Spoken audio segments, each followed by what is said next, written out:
No announcement.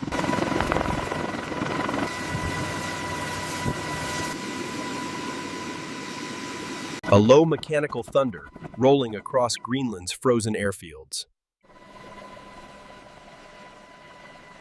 It was the unmistakable sound of attack helicopter rotors cutting through Arctic air.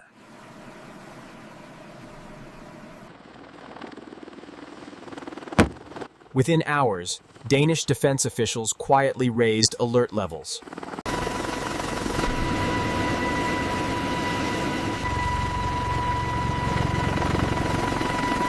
Dozens of U.S. Army AH-64 Apache attack helicopters had begun arriving. Once those aircraft touched down, the strategic meaning of Greenland changed overnight. Military deployments happen every day, but this movement did not follow the familiar patterns.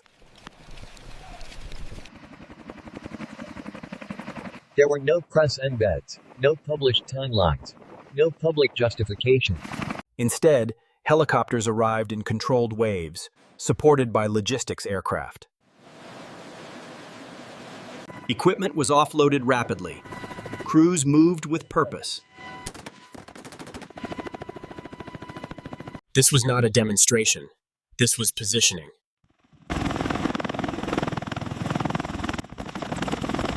Fighters bring air dominance, but Apache helicopters bring intent. The AH-64 is not designed to impress, it is designed to hunt. It exists for close combat dominance and precision destruction. You do not deploy Apaches to send a political signal.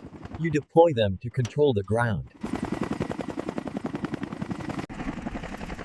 Greenland sits at the center of Denmark's most sensitive responsibility.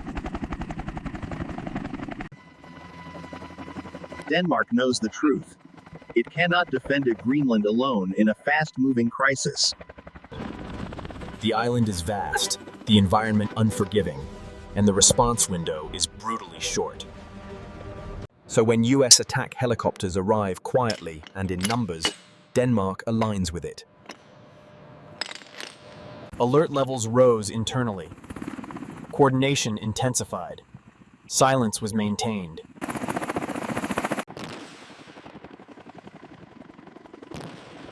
For decades, Greenland was a strategic afterthought. That era is over.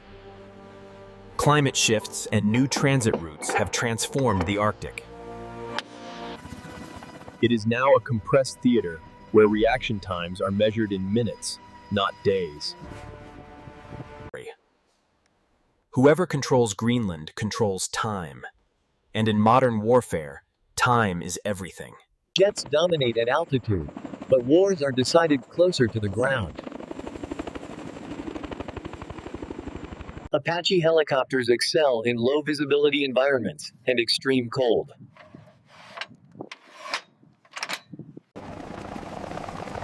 In Arctic terrain where radar coverage is uneven, helicopters become the most flexible asset. They can secure infrastructure, deny movement, and neutralize threats before escalation. This deployment followed the logic of pre-positioning, not preparation. Pre-positioning only happens when planners believe something may happen faster than expected. No official statement was needed because the message was not meant for the public. It was meant for anyone monitoring Arctic movement patterns and infrastructure readiness. The message was simple. We are already here.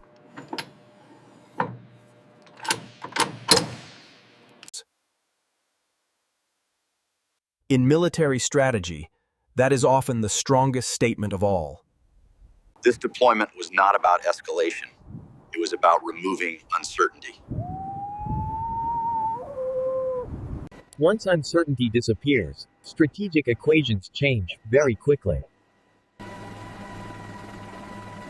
Defense planners across multiple regions began quietly updating their assumptions. They collapsed response timelines.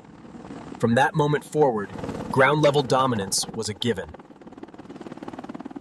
Fighter jets dominate headlines, but neither can do what attack helicopters do in Arctic terrain. They operate below radar coverage gaps and react to changing weather instantly. They can loiter, observe, strike, and reposition without long runways.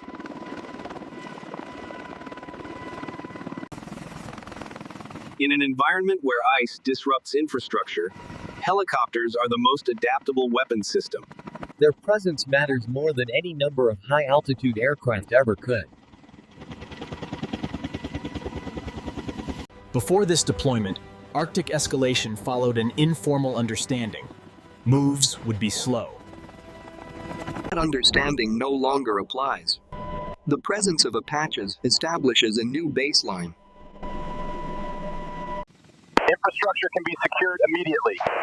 Movement can be denied instantly. Escalation can be stopped at the ground level before it spreads. This alters how crises are managed, not by threatening force, but by removing the opportunity to act. Denmark did not protest, it synchronized. Response protocols adjusted. Greenland crossed an invisible threshold. Defense can no longer rely on distance or delay. Large-scale helicopter deployments do not happen quickly. They require months of planning. They require fuel logistics, adapted for extreme cold, and maintenance infrastructure. Pre-positioned crews trained specifically for Arctic conditions. Medical and recovery plans are prepared in advance. This decision was made months earlier. What the public saw was the execution. The planning had already happened. This was not about intimidation, it was about certainty.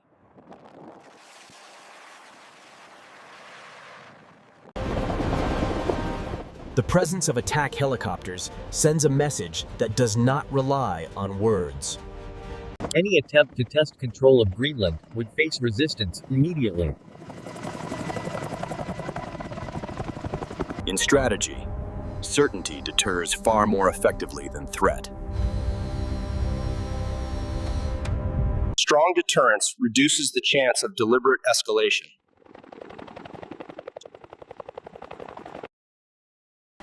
With helicopters already positioned, there is no ambiguity about response capability. But there is also less room for error. Small mistakes matter more. Timing matters more. This is the price of compressed theaters. Greenland is no longer strategic background.